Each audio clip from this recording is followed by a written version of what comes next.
Going on, guys? Extra rounds here. And it's been a minute since I made a video. Been dealing with a lot of stuff in my life for the past 4 or 5 months or something like that. Me and my girlfriend just moved into a new place over here in Tacoma, so sorry about the floral. Unless you guys are into that, then awesome.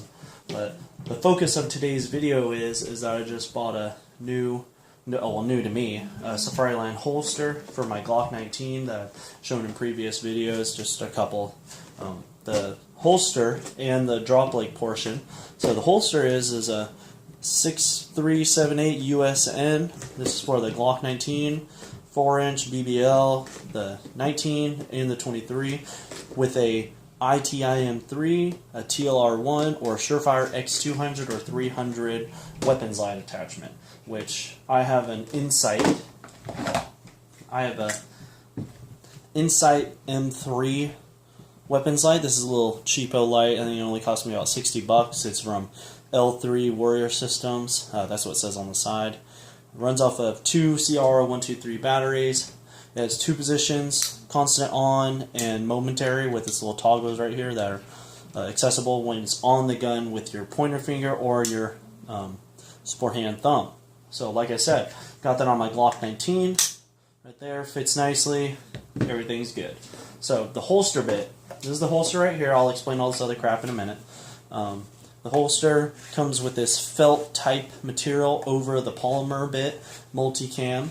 Probably give it less glare than this bit right here. I'll get to that in a minute. On the bottom, we got a muzzle cap and a light cap. For the light cap, you just turn it and then it will come out the top end of the holster so that your Surefire X200 or 300 can poke out the bottom. The muzzle cap, it has a little stud inside about this big. I think that goes in the end of the muzzle. So this Surefire holster, this SafariLand holster, instead of the standard Blackhawk Servo holster that I'll get to in a minute, instead of having the button right here where your finger is, the button is right here where your thumb naturally falls when you're gonna pull the pistol, and you push it down into the back and it'll release the pistol. What I've been using for the past 2 years, I think, is this Blackhawk drop leg system thing. This is the female portion. The male portion is on the actual holster itself. You put it in here and you can turn it with these little ears right here, and it will lock into any position on this little thing that you want. The good thing about this type of system is that you could take this male part, just this piece, not all this other stuff, and you put it on anything. You can put it on the bottom of a table, on a vehicle, or anything, and you can mount your gun on it.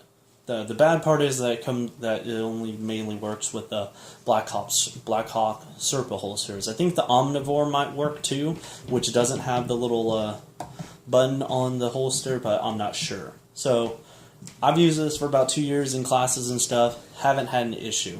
So a lot of people do not like Serpo holsters, which I understand they're kind of dangerous. But like I said, I've never had an issue. Okay.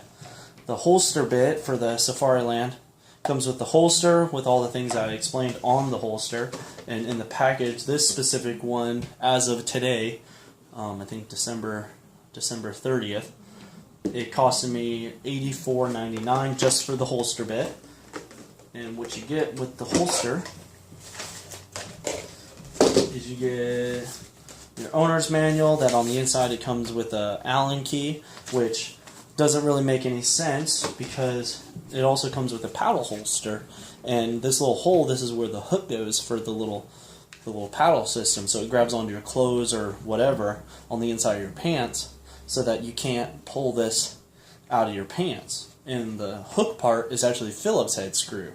So it's kind of weird that all the screws that are for this holster and for the drop leg portion are Allen key, and they're all the same one, but this one screw is a Phillips. Not a big deal. I'm pretty sure you guys have a Phillips screwdriver somewhere.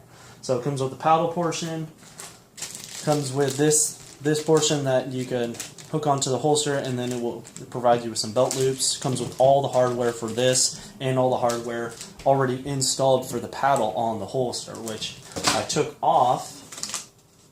I don't know what that is. Which I took off because what I wanted, I've been watching this guy, his name is Garantham. I'm pretty sure you guys seen him. If not, check him out. He's really cool. Talks about a lot of military and police and also civilian and also search and rescue type systems and stuff. So he's a really cool guy. But anyways, he really talks highly of the low or mid-ride holster. And that's what this is.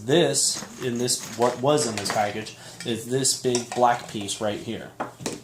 And what this does is that it puts your holster, instead of on your belt, which is right here, down a little bit. Not as far as a drop leg like the Blackhawk system, but low enough to clear your gear or whatever you might have going and get it just out of the way. So that's what came in this package. This one was $17.99, so this whole system costed me $113. And what comes in this package, kind of weird, this comes in a plastic and this one comes in like a little baggie. But this comes with, it came with an Allen key. Like I said, all the Allen key screws are all the same one. But it came with an Allen key, and it came with 5 long screws and 3 short screws. So I think the long screws are for the spacers. And also it came with this sticker. It's not this big ass sticker, it's just the SafariLand portion and the Gazelle, I'm guessing. You peel that off and you put it on whatever, on your truck or ammo can or something. So that comes with that. And this is the system here, like I've been showing. This is the holster bit, I already explained that. This is the mid-ride or low-ride for my thing portion. It just bolts onto the holster with 3 screws, no problem. Throw some blue Loctite on there so the shit doesn't come loose. And this strap, what's going on with this strap is that Grantham was saying that you should get one with a strap, because what happens is when you put your gun in, and if you miss that button and you still pull on your pistol, the gun will come off like this. The whole holster and everything will come up like this, and it's very annoying. And I've actually did some dry practice with this, and it is very annoying because when I miss that button and I pull that gun, it does. Pretend my hand is the belt, it will just come up and be like this. Very annoying. So I took his advice and I went over to my Blackhawk drop leg. I snatched the strap off of there.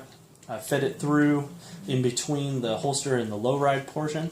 And now, even if I miss that button, the holster will stay solid on my leg. So, very good tip, and would recommend.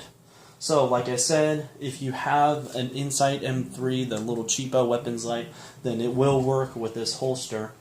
Soon I'm probably going to get a TLR1. I know they have like 3s and HLs and all that stuff, but I'm just a standard guy. I don't really have a lot of money. I mean, this cost me $113, but I had to save up a little bit to get that. Some people just, they'll get their paycheck and they'll be able to go buy this right away, no problem, but other people like me, I actually got to save to get that $113. But as you can see, made it happen, no problem. And if I were you and you're looking for a holster that have a weapons light, I would definitely recommend this. What else was I going to say?